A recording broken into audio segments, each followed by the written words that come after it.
San Antonio's about? Someone tell me. No saben. You don't know what Saint Anthony is?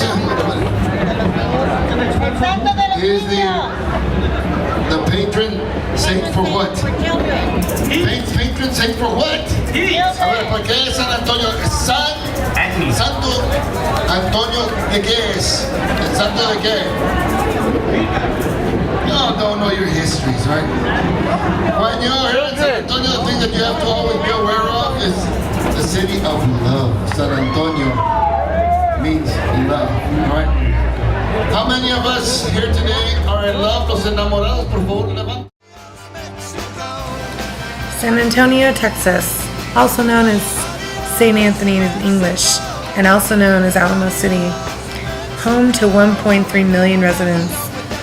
Approximately 65% of these people are Hispanic or Latino in origin, and before San Antonio became Alamo City and a modern tourist destination, it was the largest Spanish-speaking settlement in Texas. It was shortly after the Battle of the Alamo that the U.S. annexed Texas from Mexico, which led to the Mexican-American War, which virtually overnight turned Mexican Spanish speakers into Texan English speakers, according to the lay of the land and, of course, the newly drawn borders. From that moment on, San Antonio and much of South Texas has been affected by language and its usage and the effect on economic success or failure and social status. These reasons for multilingualism are actually threefold in the case of San Antonio. One is migration, two is annexation or colonization, and three, cultural contact.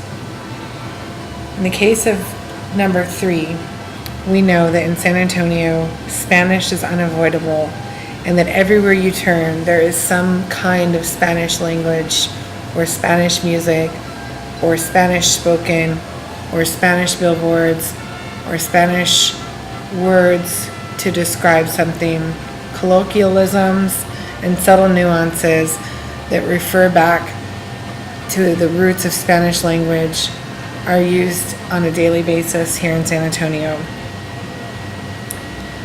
Just after 1934, which was about 90 years only after annexation, LULAC operated to improve Mexican schools rather than try to integrate Mexican students into Anglo schools. This movement was to allow children to maintain their Mexican and their Spanish language identity, a concept and a struggle that would plague San Antonio for the rest of the century. Americanization missions were performed at all levels, in education, business, social services, and this pervasive program was to discourage and even penalize the use of Spanish in schools. And altar dress and child rearing from Mexican families became the forms of opposition in reforming the Mexican immigrant community. Fast forward 60 years, and what we see in present-day San Antonio are street signs, images, murals, code mixing Spanish and English in everyday vernacular, and Tex-Mex is even coined as a regional dialect, as well as an artistic expression in food and music. These contributions to San Antonio and the ethnolinguistic culture illustrate the deep Spanish roots planted here, intertwined with Anglo influences and English language, and some American culture.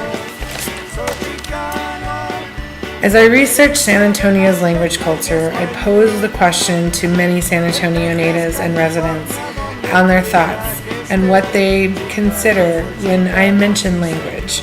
Simply put, every single one of these interviewees answered that they consider San Antonio a bilingual Spanish-English community.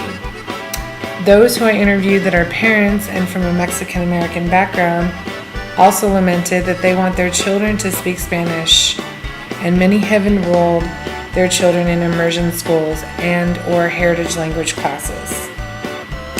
One man reports that he wants his daughter to understand the importance of speaking Spanish, not only to preserve her history and culture, but also as an asset for her culturally, socially, and economically.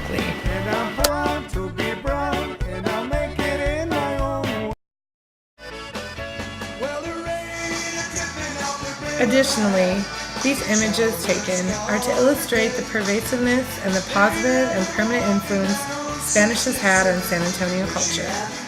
In fact, even if the Spanish language were to disappear completely, the imprint left behind from Mexican and Spanish influence will forever be a part of San Antonio. I read recently in a tour guide that San Antonio is the closest city to Mexican culture without actually going to Mexico.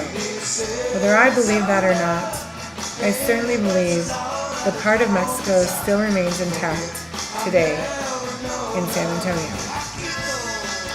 Preservation of things like architecture, Spanish names, and street signs constantly remind us of our past, our present, and our future.